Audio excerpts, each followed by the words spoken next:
நகராட்சிக்குட்பட்ட 19வது ward பகுதியில் தொகுதி மேம்பாட்டு திட்டத்தின் கீழ் 11 லட்சம் ரூபாய் மதிப்பீடு தொகையில் இளைஞர்களின் நலன் கருதி நவீன உடற்பயிற்சி கூடம் அமைக்கப்பட்டுள்ளது. இந்நிலையில் ஆற்காடு சட்டமன்ற உறுப்பினர் JL ஈஸ்வரப்பன் இன்று உடற்பயிற்சி கூடத்தை திறந்து வைத்து இளைஞர்களின் பயன்பாட்டிற்கு கொண்டு வந்தார். மேலும் நகராட்சி நிர்வாகம் சார்பில் 2 செப்டிக் டேங்க் கிளீன் செய்யும் வாகனங்களையும் அப்பகுதியில் தொடங்கி வைக்கப்பட்டது. இந்த நிகழ்ச்சியின் போது நகரமன்ற உறுப்பினர்கள் உட்பட பலர் பங்கேற்றிருந்தனர்.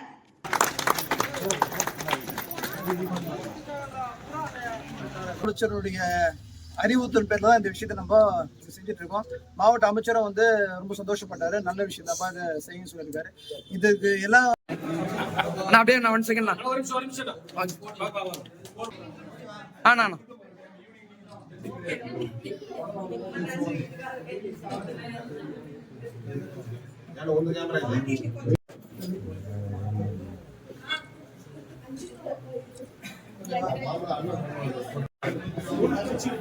அண்ணா பண்ணுங்கண்ணா.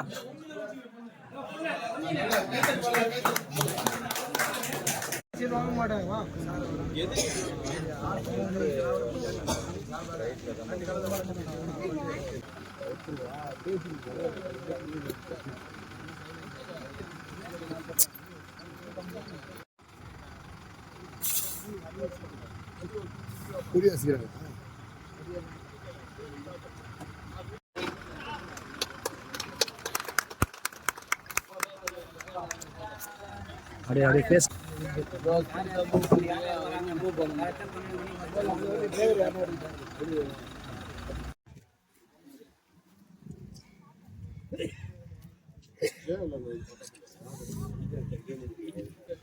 அண்ணா நான் கொஞ்சம்